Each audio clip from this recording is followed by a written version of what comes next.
about irrigation in our own gardens. Okay, thank you, Pat. Do I need that? I mean, if you want to. The end. Okay, let me tell you, okay, Bill Johnson's talking about drip irrigation. I want to tell you about my journey to discovering drip irrigation. Okay, when I retired and I first became a master gardener, one of the things I always said I was going to do was put a nice raised bed in my backyard. Okay? And we all know all the great reasons to have a raised bed. And so if part of the deal was, well, I might as well put in drip irrigation. It was, I won't say it was a complete afterthought, but it was really just, that's I guess what you do there. And once I got it in place, got it working well, I was just amazed at how well it worked out. And then I would say I became somewhat passionate about it, and it starts with a raised bed, and the next thing you know, you got a couple containers, and the next thing you wake up, and it's all over. So I want to talk, part of this, I'm pretty passionate about this, because these systems are really cool if you can get them to work the way they should, okay?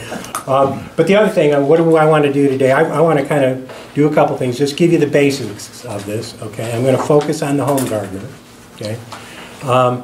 But what I hope you take away from here is, one, a better understanding drip irrigation and what it can do for you. But I hope some of you also, or maybe go that next step and just, if there's some reason you've been reluctant or just haven't gotten into it, start that now and get started. So that's kind of what we're going to try to look at today. First of all, what is drip irrigation? There's a definition. It's really just an economical system that minimizes evaporation and runoff because the water is delivered directly to the root zone. Okay? So if you look at drip irrigation, it's very precise. I'll get a little bit more into the mechanics of it, but it's low volume, low pressure. And then the other part of it is it's frequent, okay, daily, every other day, but not. Whereas you look at what we call conventional irrigation, you know, you're either broadcasting, spraying water all over the place, or massively flooding a garden. So it's a high volume of water under high pressure, all at once, and you do it less frequently because, again, we're taught, well, we want those, you know, we got to wait till the plants get stressed, and then it's time to water. This is really trying, the first one is, you know, with drip, you're trying to prevent that stress.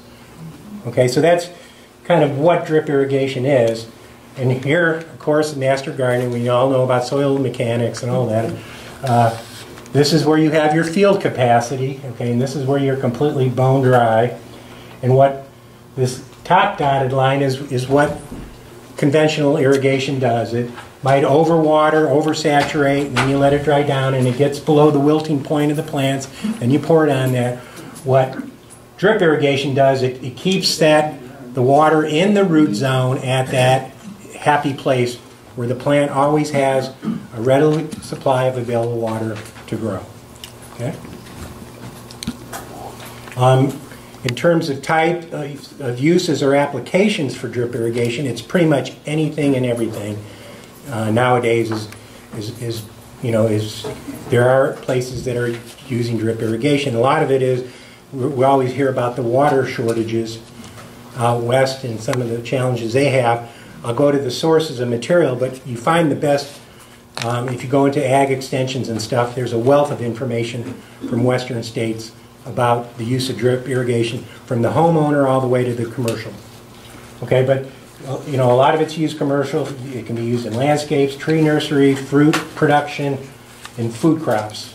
Vegetables in particular are often grown in a commercial sense using this. What I'm going to talk today is about home gardens and application to raised beds, containers, and maybe I'll talk a little bit about small food plots, okay? So rather than big, we're going small. So this is my system here. That's one of my raised beds, and there's a couple of my containers. We're just going to look at the home garden, okay? Okay, first of all, why use drip irrigation? One, it's very efficient use of water and also other resources, chemical fertilizers, that you might use that water because the application is precise right into the root zone. It's flexible, okay, meaning that the system, you can move it from side to side or one container to another. It's scalable. You can grow the system, add on. It's very easy to add on, take stuff off, modify these systems to get the precise application that you want. Convenient. This is one I love. I hope all of you can appreciate this. Is yes, it's a little bit of work to get it set up the first time, and then in the spring you have to do the setup as well. But it can become part of your normal activities when you set up your beds. But once you get it in place and it's working fine, you don't have to worry about being around all the time to water your plants. Okay, and also what I also found about it is for fertilizing your plants. You're not mixing water and carrying buckets around and that type of stuff with your containers. It works really, really well. Now, when I say it's convenient, it doesn't mean you can put it on autopilot. You're going to have to tweak this as you go through the year and keep an eye on it. And you have to, you can't just put it out there, set it and forget it, if you will. But that said, it does take, and what it does is it allows me as a master gardener to spend much less time in my yard or worrying about my yard and more time on some of the other projects. Improves plant health, okay, because you're not watering the canopy and all that moisture is coming down through the leaves and promoting fungus and bacteria, and also because you're not flooding, which is also maybe spreading soil-borne diseases, okay. Plants are healthier because of that. In addition, because they're healthier, you get better yields. But there's another reason you get better yields, is you can get more intensive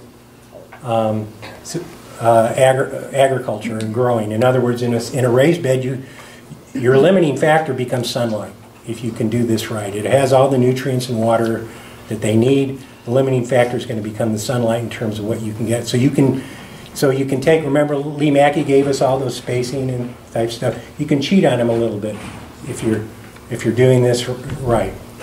And then the last I'll talk about, but this is you'll see some of these parts here, but it's really like Legos for gardeners. Okay? The little parts that come together. It's easy and it's fun sometimes, to put these together. Okay.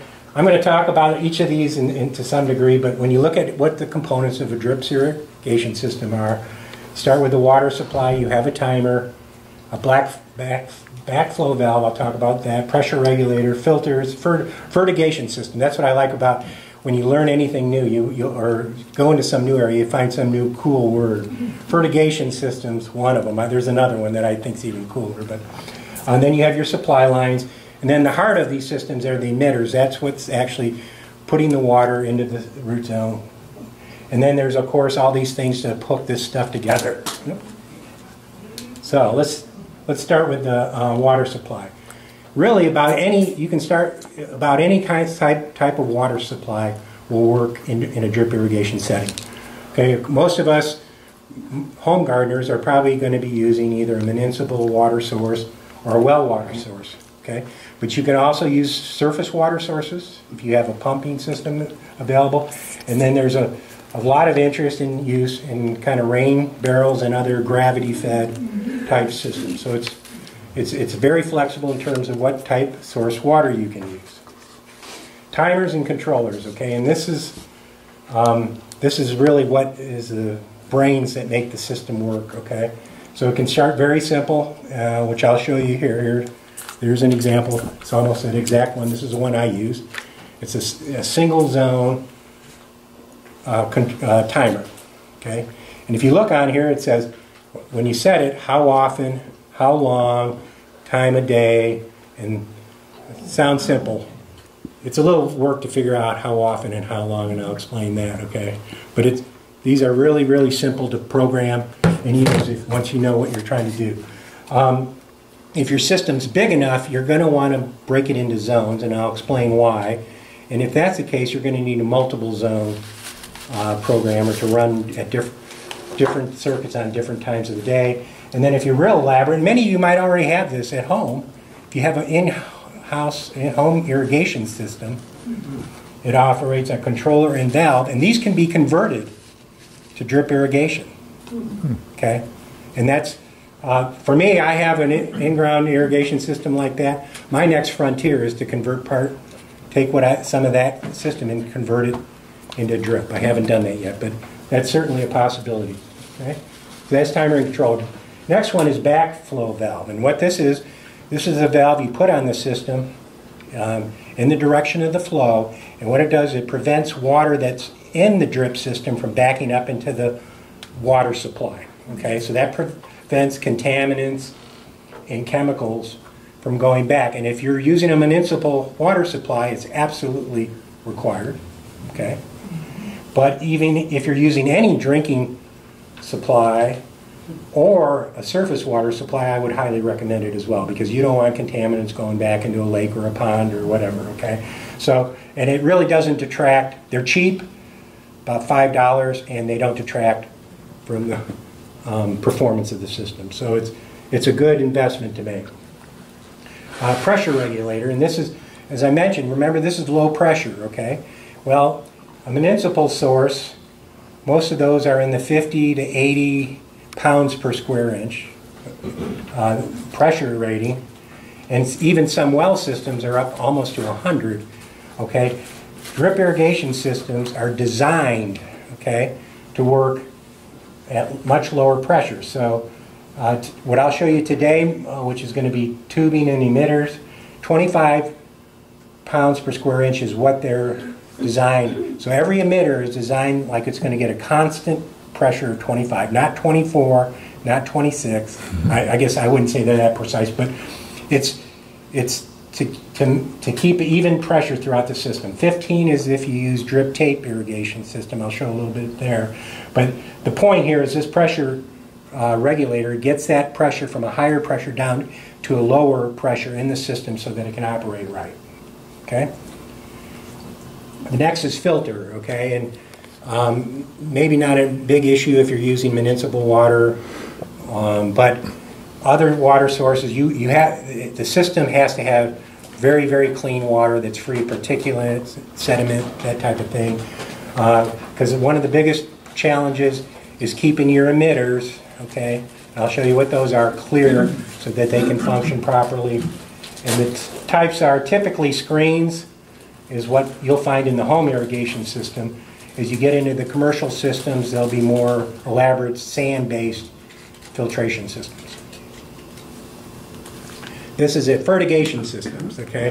What is a fertigation system? It's really just a tank that will mix and inject chemicals, fertilizer, or systemic pesticides can be applied this way into the drip water or drip solution, so it goes right to the plant's root zone. Okay, one of the things, they're very precise. Okay, you know exactly what you're mixing. You know the rate at which this puts it into the water, and you know the square footage that you're treating. So it's very easy to get the right amount of chemical fertilizer at the right location at the right time. Okay, so and it's a very efficient application direct to the root zone. Another important part of the system are your supply lines. Okay, and most of these are made of plastic tubing or polyethylene or PVC. They're flexible. Here's a hula hoop. This is a 1/2-inch line, usually used for main lines. Okay, like a hoop. And here's a smaller 1/4-inch line, which you would use for your feeder lines. But it's very flexible, and you can even make them more flexible by putting them in the sun. They'll go exactly where you want. Okay, they're probably a little cold from sitting in my garage, but these are really to distribute water to the system, to the emitters. Okay, so like I said, typically about a 1/2-inch for the home gardener. For the main line, and these feeder lines will be a 1/4-inch. Emitters. This is kind of the heart of the system. And what the emitter is, this is what's in contact with that soil at the root zone that's putting the water directly there. And so and very prevalent, and if for a food plot, a garden, home garden, this might be a great application, drip tape. 5/8-inch diameter. The emitters are spaced 4 inches to 8 inches apart. Those are holes in the tape that trickle water, and then usually about 0.2 to 0.6 gallons per hour per foot of tape is what they're putting into that soil. Okay, and while I'm here, let me introduce you to a couple terminology that we'll begin to use. But this concept, gallons per hour, how much water is coming out at that source or at that emitter, and then the spacing becomes very important when you're trying to figure out how much water you're putting down and how much you want and where you want to set this timer. Drip emitting tube, that's kind of what I use, but it's like the rubber tubing, but it'll have, on this particular case, this is every 12 inches on this particular roll will have an emitter hole, and that hole under 25 pounds per square inch will put down 1 gallon per hour. Okay? Typically, with the emitting tubes, the emitter tubes, you know, a lot of times you'll see them 1/2 inch apart, 6 inches spacing, or 1/12. That's the most common, but quite honestly, you can find them at a number of different spacings. You can space them any place you want, can't you? Yeah. But this is a tube that you lay out, and then all along that whole tube, the emitters are there. Then there's the other one, which are drippers, which are very specific. Okay, you can put this. You take the end of not the emitter tube, but one of the feeder tubes, and you can put that right in your pot or container. Can't you put I put my emitters on the end of the 1/4 inch line. Yes. And then I plug the line into the main line so that I can move. I've got however 1/4 inch length you need to get to the plant that you want. So you can exactly. And what he's talking about is he can take that, plug it in the main line, and take the emitter to exactly where you are. And that's spot on. That's exactly, and that's when we look at containers and things, or even in a raised bed, any place, you can do that approach. Okay, so so the tubing is just a line that the holes are in the tubing. Another way is take the feeder line and then have specific emitters to each plant or zone. I buy my line in the plumbing department. It's a lot less expensive than it is in the garden section. Yep. So then the other is, okay, let's talk about these emitters. And again, with the drip tubing, you know, it's just you get what you got. But in drip, there's all kinds of different variations of this. So, for example, a lot of times it's a fix. So based on that 25 psi, it's putting out this much water. Other times these are adjustable. You can buy adjustable ones, so you can vary that.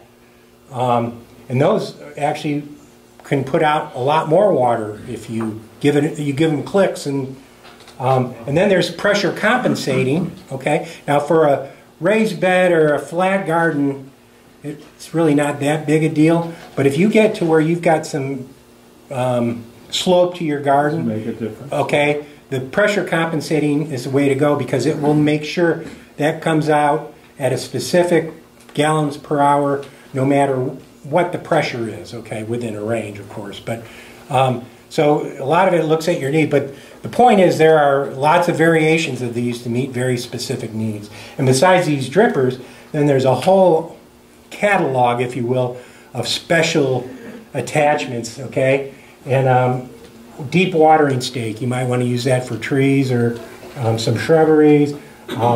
Spray jets, misters, bubblers. There's lots of variation on how you can equip these systems. Okay, and so in terms of customizing these, the key is a lot of times is at the emitter level. Okay, so there's a whole bunch of stuff you can do there, and I really won't get into too much of that. But the most common here would be kind of these simple fixed or pressure compensating emitters, and then the drip or emitter tubing or drip tape.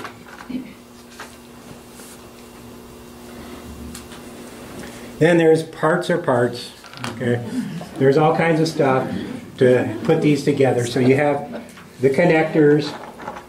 Here are couplings, and they come T's and squares and angles. Then you have the connectors. This is for the 1/4 inch tubing. which are smaller versions kind of the same thing. You have adapters, which is really how you connect some of the hoses together. Okay, so this would be, for example, connecting to my faucet system, or a normal hose that you might have to my irrigation system. So I can hook my tubing up here, and I can hook this up to a hose or a faucet. Goof plugs. Okay, this is the other favorite thing of drip irrigation. They came up with this concept of a goof plug, okay? And it does everything, okay? So you can't goof? Yeah. Proof. I don't know how they came up with the goof plug, but what happens is sometimes as you're putting this together, I might punch a hole in here and say, you know what, I didn't really mean to put that there, so you can put this in here and it will plug it, okay? Or if you... Those Kevin's bulb. But actually, what they call as a goof plug is a lot more uses than that, because I can use it, a lot of times these will wear out, and I have to create a new hole, so I can use the goof plug to plug the hole from the worn out connector. So that's one use. And then the other, the whole system has to be under pressure, so the end cap for the 1/4 inch tube would be this goof plug. Okay, that you can use that as to stop up the end of it. End caps, that would be like right here, and I would put this at the end of the line, one of the main lines, and it's closed up under normal operation, and that will keep pressure in the whole system. But if I need to flush the system, okay, I can open that up and it'll just run right out. Okay, so those are some of the parts, and then of course there's hooks and stakes and clamps and things to hold your tubing or your emitters in place to where you want them. And then I mentioned kind of the conventional in-home irrigation systems, the rainbirds and those types of things. There's all kinds of, you can buy conversion heads to convert those into drip systems. Okay? Everybody with me so far? Mm-hmm. Yes? Where do you normally source your material, besides the plumbing department? I'll tell you where I get mine, okay, but if at that point maybe I'll ask, Bob shared where he gets some of his material, but there's farm supply, there's lots of places you can get, but there's one source that I use that I found very helpful, okay, and I'll tell you where that is, okay? Right now? Well, I can say, I get a lot of my stuff at dripdepot.com. I'll talk a little bit more about that. It's an online company that's supporting the drip irrigation, but there's others out there as well that I think do a very good job. Okay, so those parts are parts. Those are the parts. Let's talk about designing the system. Okay, the first, and it might sound really basic, but I think some people forget it to begin with, but really you have to understand or know or understand what your water requirements are. Okay, what does that mean? Well, one is soil structure and texture means a lot to drip irrigation system. Okay, and it determines how the water penetrates the soil, and also determines how much water that soil will hold. Okay, so if you look at from a drip system how water is dispersed, you can see this is clay over here and sand on the far right side. In the middle, the pattern that you get depends a lot on the soil type. So, you know, all things being equal, with a hard clay soil, you're going to want a lower capacity emitter. So you don't want the 4 gallons per hour. You want something that's very slow, a very slow trickle, so the water doesn't pool up, so the water can get down into the root zone in that type of soil. On a sandy soil, it might be the opposite. Okay, you can probably go with something that has a little more capacity or output, but you might want to do it more frequently and for shorter intervals. Okay, so a lot of how you set the timer and how much water you put down is driven by what type of soil. Now, what I have in my raised beds in my container is pretty optimal soil. Okay, so in the containers we've got planting mix, and in my raised bed I have compost and topsoil mixture. Okay, so it would be very much more like that. Okay, but again, if you're putting it in a food plot, okay, you may have clay soil. You need to be aware that you need to go with a slower or lower output emitter. Okay. The second is I mean, this should be obvious, but there is a seasonal water requirement. We all know during June, July, August, there's more evapotranspiration going on, and so you will want to increase your watering during that period. Okay? And the other is it depends on what you're growing, and this is from that famed institution, University of Kentucky, right? I went to Kentucky, so did Tony there. But this is looking at various vegetable crops, and this is conventional irrigation, but the principle, not the exact numbers, should apply to drip. The amount of supplemental irrigation that they would get, and what are the critical times of the year. So having a drip irrigation system isn't a silver bullet. You still have to know what you're growing and what the requirements are, understand those, and use the system to make sure you're meeting those requirements. Okay, so the second thing you do is let's do the layout. You got to draw a plan, get a piece of paper or whatever, and draw out your irrigation. And so this is Bill's irrigation plan. The first thing is you got to know where your water source is. Okay, and then here's my raised beds. Here are containers that I grow vegetables in. Okay, so that is really where I initially started. And then once I got comfortable doing that, I moved on to the front of my house, my containers, which are typically annuals. And so that's kind of what I wanted to do with that. Now what I'm also showing you here is what I've got in the raised bed. I'm using this emitter tubing. Okay. So there's a gallon per hour every foot in that run. And then in the containers, I'm using a couple of different things. I am using this emitter tubing, but I'll show you how you can use this in that situation. But a lot of the containers, I'm using these emitters and sized specifically for the size of that container. Okay. Okay. Another important thing is understanding your supply line maximums. Okay, so this is, let's start with the 1/2 inch, which would be here. This. The maximum run you can have of this is 200 feet. Okay, once you do that, you begin to you begin to lose pressure, or you don't have enough pressure. Things aren't going to work. So 200, and then maximum gallons per hour that can flow through there is 200 to keep it effective. What does that really mean? That means I can, depending on what type of emitters I have, whoops. I could have, your gallons flowing through that is the combined output of all your emitters, okay? So if I had 100 2-gallon per hour, I would maximize that. If I had 400 1/2 a gallon, I would maximize that. So, and any combination of those, okay? But when you see something, so the maximum I can put through there is 200 gallons per hour as measured by the sum of all the emitters there. Okay, is that clear to everyone?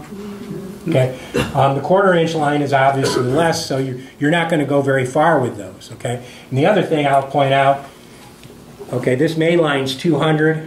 That 200 is all the emitters that are off of that. So if I have a feeder line, and that feeder line has, you have to count everything that's getting water through that system, okay? So as you design your system, you need to be cognizant of that. The other thing out there is, I'll talk about this concept of zoning, or creating zones, or sometimes they'll call them stations if you have the controllers and stuff. Well, what a zone is, it's a section of a drip irrigation system that's operating on the same timer or controller valve cycle, okay? So every emitter is under that same cycle, okay? all the beds and containers in a specific zone operate on the same frequency and runtime, okay? So zones are useful when you have different plant or soil types that have varying water requirements.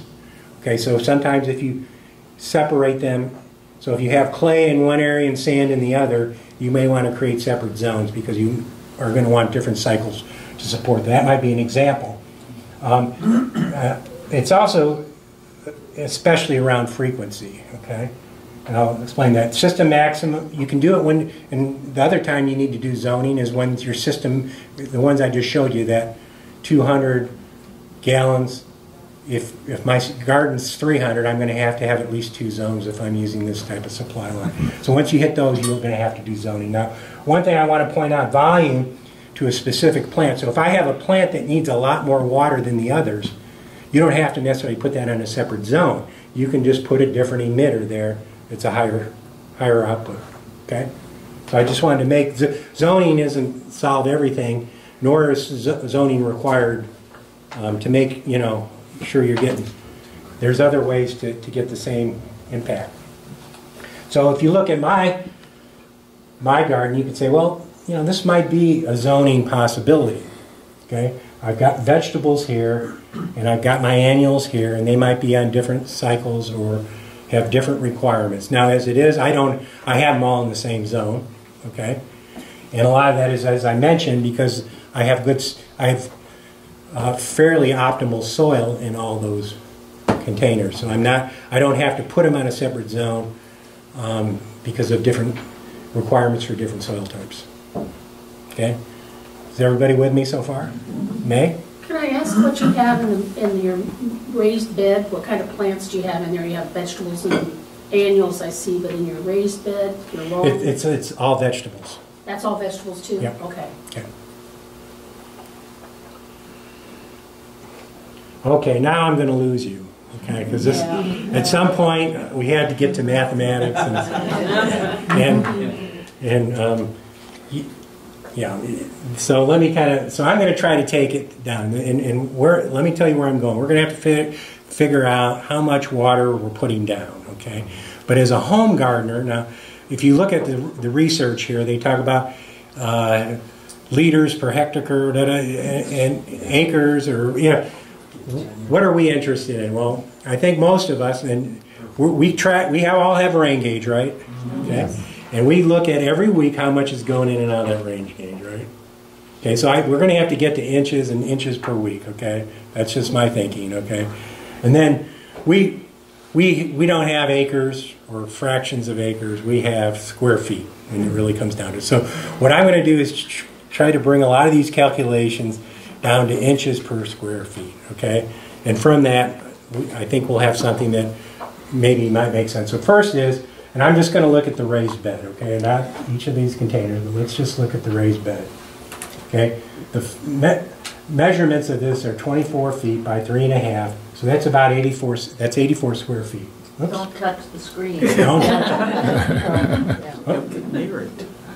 Yeah, you can't Breathe on it. Okay. No, I hit it pretty good. That was operator error, not the screen. Then, okay, so you have that. Then you've got to go number of emitters, okay? So I have 24 feet. I have 3 rows in mine. They're 12-inch spacing.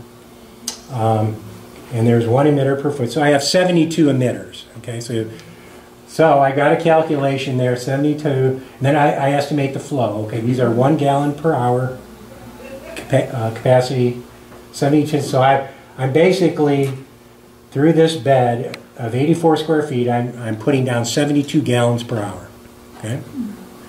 So what I have to do then is let's convert that to square feet, 72. So I'm putting down 0.85 gallons per hour per square foot.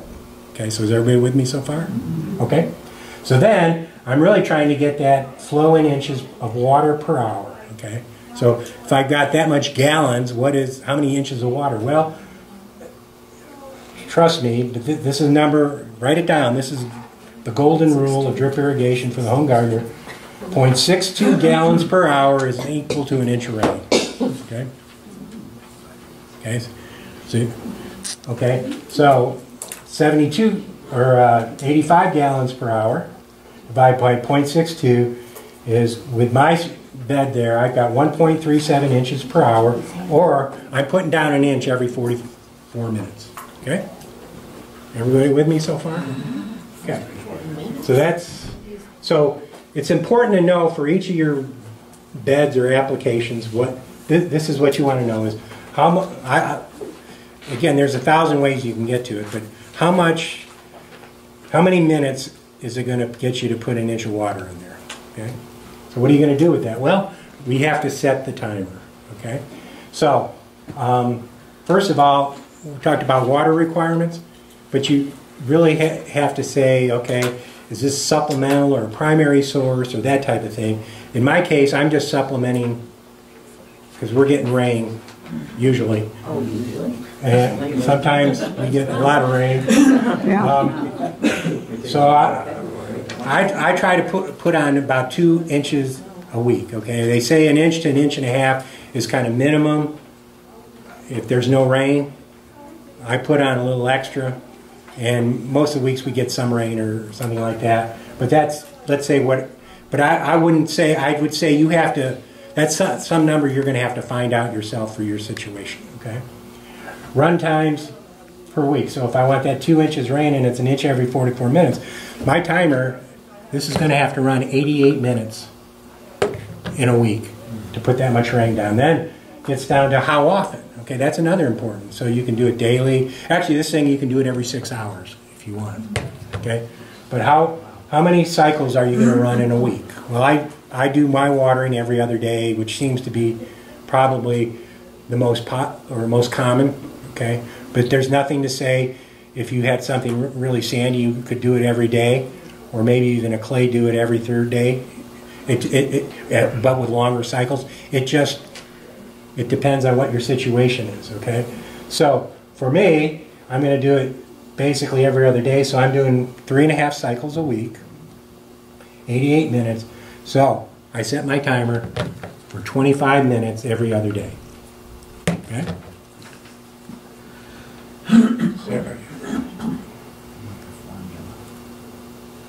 Now, that said, if I lost you, I'll make it easy for you now, okay, when it comes to containers, okay? And this is, I call this Bill's Container Cheat Sheet, okay? And I'll explain what it is. These are pot sizes, okay? And that's the square footage in that pot, by the way, okay?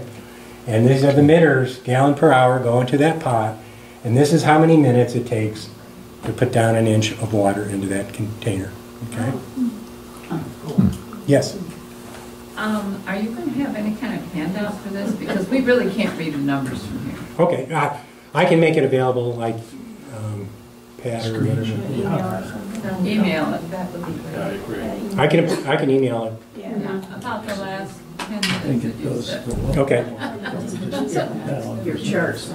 Your chart. Well, an idea, put a couple of times, but that's it. That should have all the vegetables. Yes. Your bed is up against your house. Yes. Does it get full sun? It gets massive full sun, plus probably reflection of the house. Okay. So it's a high So intensity. you have high evaporation rate there as well? Yeah. And he can make his screen bigger too. Yeah. Bill, are these all your own charts, or was it something you got from the website, or What's that? did you make up all these charts yourself? This one I made up. Yeah, most of the ones. Good job on the slides. You said this was easy, Bill. Right. Well, we'll just have. Well, but let me go back. Okay. So I know mine's on 25 minutes. Okay, and I'm putting 2 inches on my. Okay, so I'm at 25. So what it is depends on. Now, actually, my annuals I like to go more than 2 inches. I like to go 3 inches. Okay, because they're up. They are out faster because they're above. Blah blah. So I want to do 3 inches. So.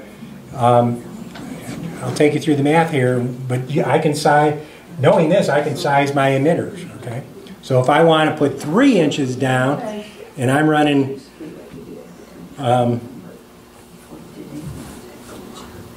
what is it, 88 minutes? Yeah, now I'm confused myself, okay? You can figure out exactly what size emitter you need there. Okay. The other thing I will say, if you have good soil or optimal soil, you don't have to be that precise, okay? It's going to be hard to overwater or underwater, unless you miss it by a long shot. Okay, so that's kind of the yes, Norm? Could you check that just by digging down 18 inches and see if it's moist? That or a moisture meter or whatever. But he asked if you could check it just by doing that. But, you know, one time, I mean, there's times I really tell you, I look at it, I go, God, that's so dry.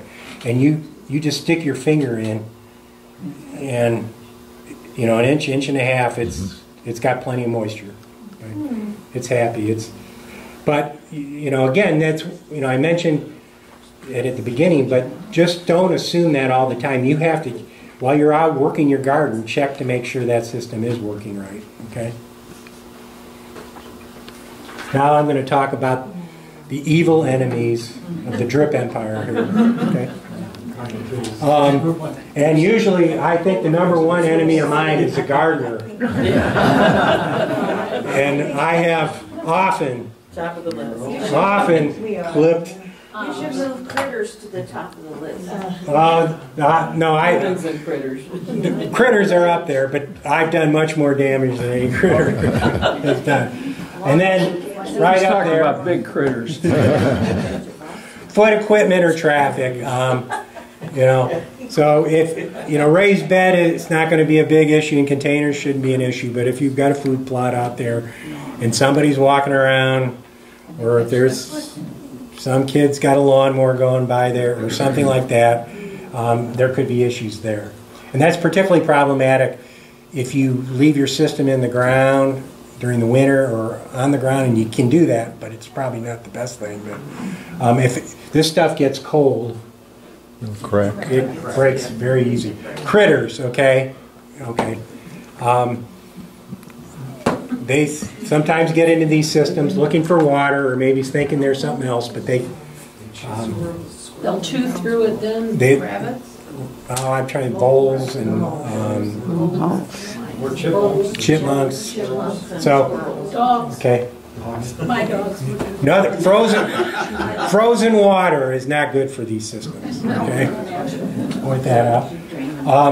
And just like the rest of us, they, you know, season after season, they start to wear out a little bit. So you have to keep an eye on it. So that's not the person. It is, because this happens more and more. Not as high a rate. Whatever your interpretation is. Another one I want to point out is don't get ready to go on a 4-week vacation without checking your battery. Because usually with a lot of these, no battery, no water, okay? Clogged emitters, you know, either contact with the ground outside the system or contaminants coming through the system can be a problem. And then look for leaks. You know, make sure you got fresh washers, the fittings are tight. Keep an eye on the system because you don't want a little leak becoming a big leak. And if you get a big enough leak, you'll take enough pressure out of that system that it's not going to work the way you want it to work, and your plants may suffer. Okay? Do you have any, like, do you have certain spots you would check? Do you have to check every single spot, or can you figure this out? I mean, like, go check 7 spots in the system and say, oh, okay, good question. Checking it, one is, go out there when the system is running, okay? And some leaks will be very obvious. And but the big thing is you're looking, you want to make sure you don't have a leak that's going to take all that pressure, and you should be able to find it while it's running, okay? The other is you may have a clogged emitter. That's why you just need to look at your plants, and if one plant or one section is not looking real happy, you might want to look into it, okay? But just something to keep an eye on, but you don't have to become overly preoccupied with it. Now, I want to talk about system upkeep. Maintenance, you want to make sure your filters are clear, or clean. So clean those regularly. As I mentioned before, check for leaks. How often is regularly?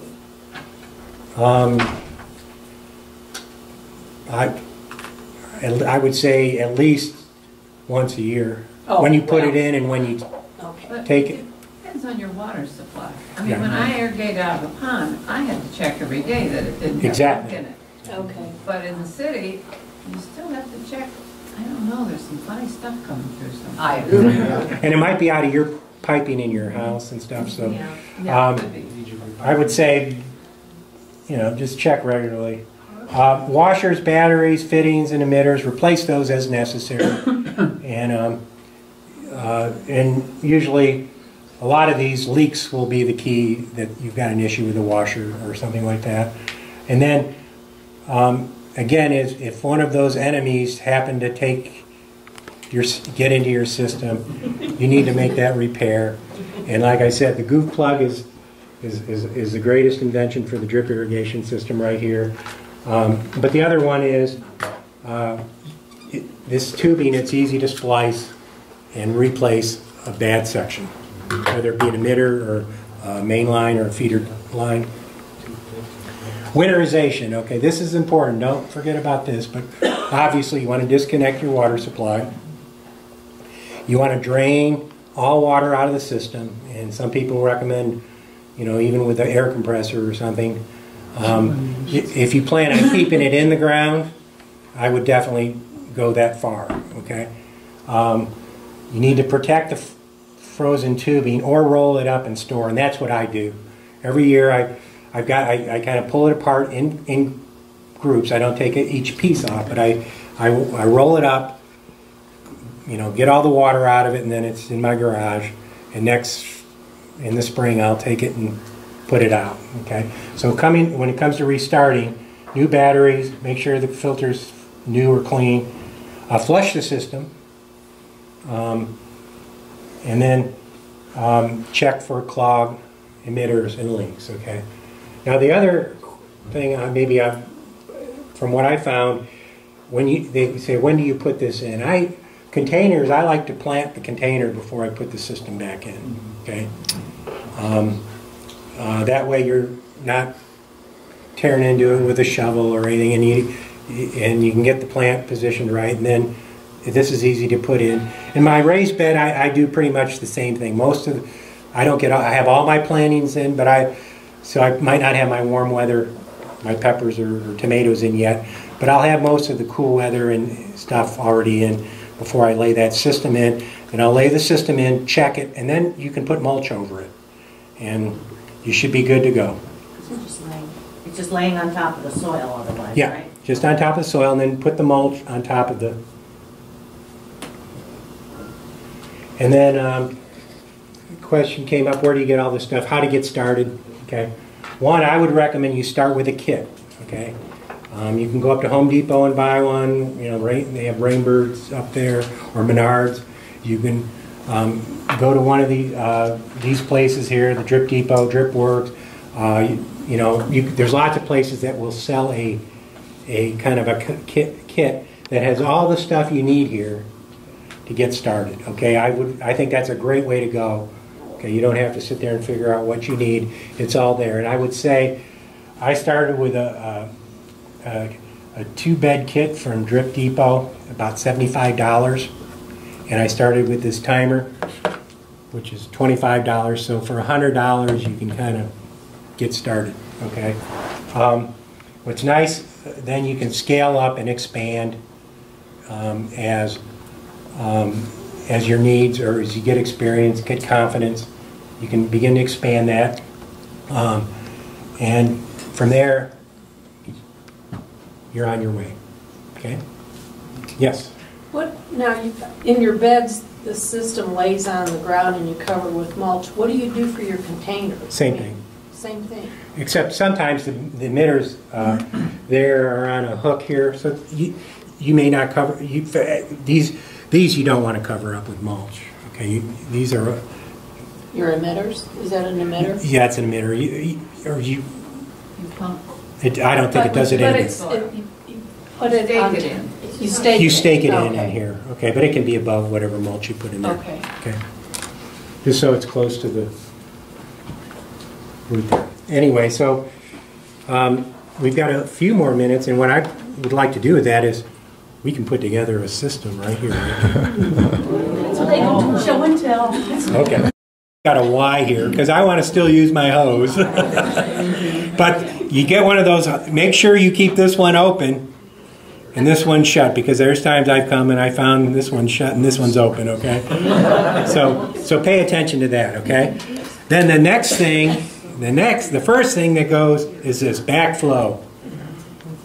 The backflow gauge, because you don't want anything in that system coming out and getting back into that water supply, okay? Next thing we'll start there, and here is then we can put a filter on. Okay, now this is all under full pressure still, but you can put the filter. Now my filter, I lost my screen in here. I don't know what happened to it, but there is actually a screen filter that fits in there. So I go ahead, put the filter on now, okay? Now, with this system, and a lot of it depends, this is my applicator. This is designed to work with a hose and under full pressure, okay? So I put it, this is the pressure reducer. I put this in ahead of the pressure reducer. Okay? So this is my fertilizer system right here. And what this does is, it's like the ones you can put for your hose or whatever. There's some water that comes out of here, gets mixed with your, you know, your soluble water-soluble fertilizer or pesticide, and comes out and then goes on through the drip solution. Okay? So we're going to be able to do fertigation here, okay? We're coming along here, guys. Okay. Pressure reducer.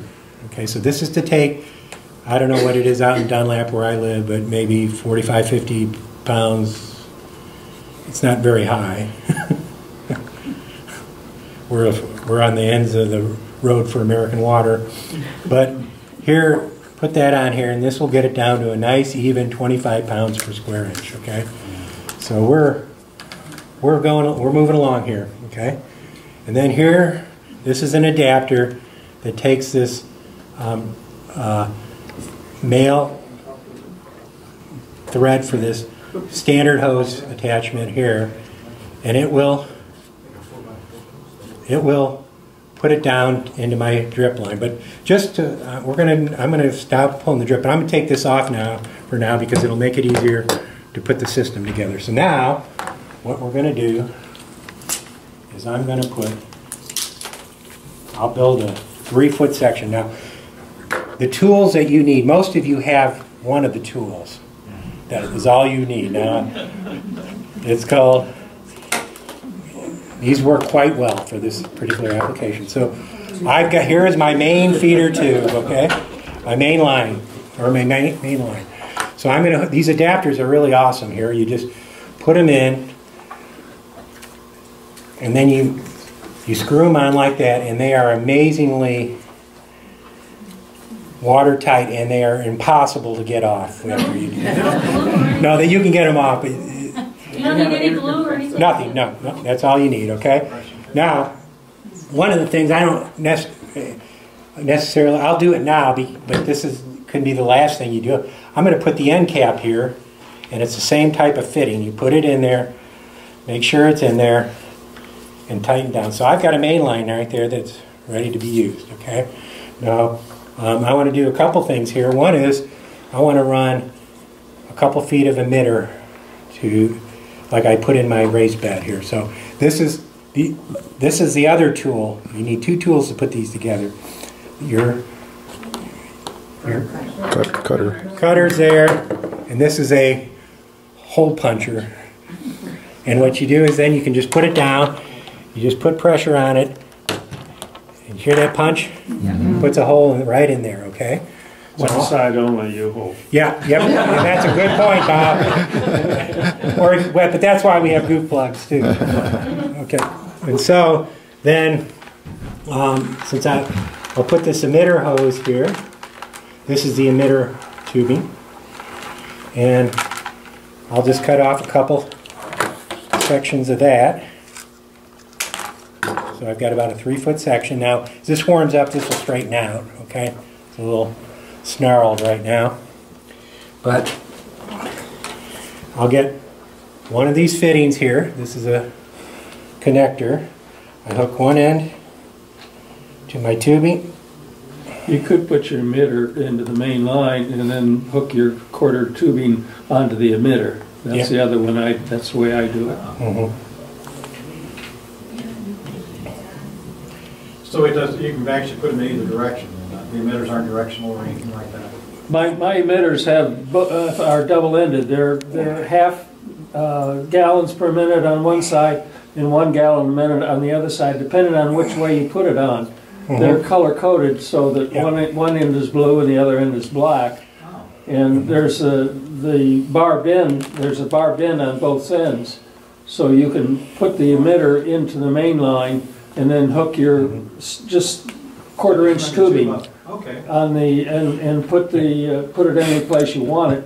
And I usually put a 1-inch stake with a hole through it. I run the emitter quarter-inch line through the stake and just put the stake in the ground next to the plant where I want it to be. So you can be quite a ways off of the main line where you end up watering. Yeah. I was thinking about running those just straight up like a hanging basket. You can run it up the hook and then down. Yeah, yeah, absolutely.